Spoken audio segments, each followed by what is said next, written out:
Sarah Sabin, Transformational Leadership Coach, and in today's video I want to talk to you about the importance of taking breaks.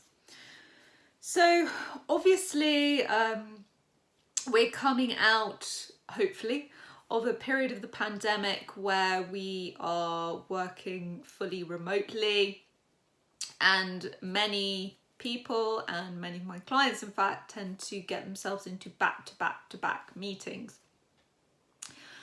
And those meetings really do cause meeting fatigue. So for anyone that has been on Zoom for 12 hours a day back to back for the last year, I completely understand why you might say that you're over Zoom and other video conferencing facilities and you don't want to use it anymore.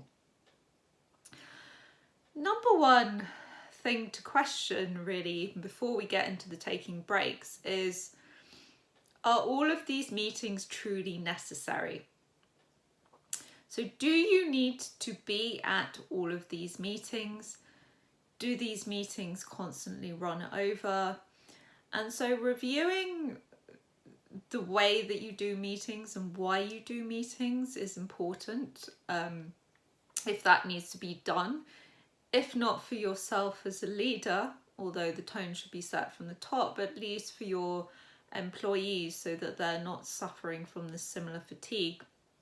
So things like setting an agenda for a meeting, making sure that it's not one person talking all the time at everyone else, and sort of encouraging more of that interactivity is important to keep people engaged, making sure that meetings finish on time, and making sure that the right people are at the right meetings and you're not just expected to go to every meeting just because.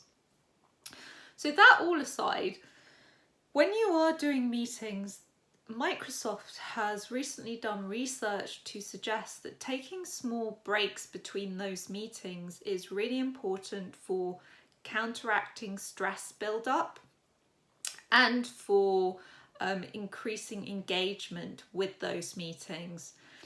So they actually did a study where they made some people take breaks in between meetings, and they use that time for meditation, or you can use other relaxing activities. And the point of that is to take people down from that beta brainwave state. So that's our really active brainwave state that we're in usually if we're running from thing to thing to thing. And if we stay in that state most of the time, over a long period of time, it actually does lead to things like chronic stress, anxiety, and depression. You need to make sure that your brain is able to go into alpha state as well. So alpha state is that more relaxed state that you might get when you're, for example, taking a walk in nature or meditating or having a bath or whatever it is that makes you feel relaxed. So encouraging people to do that is really important for managing stress levels and for making sure that people are focused and retaining information. And there is another reason for it as well, and that is to do with creativity and creative problem solving. Now, I don't know if you ever noticed that you were doing any of the aforementioned activities, meditation, bath, etc., and this wonderful idea dropped into your head, or you'd been pondering over a problem that you have and suddenly the solution just dropped into your head. That is because that you are in a more relaxed brainwave state. And when you are, your thinking opens up, your possibility view opens up, and things just happen more easily and naturally. So if you are really struggling with solving a particular problem or coming up with something innovative, it really does help to step back from it, get yourself into alpha state, and then obviously not stress about fixing the problem, but just let it happen more easily.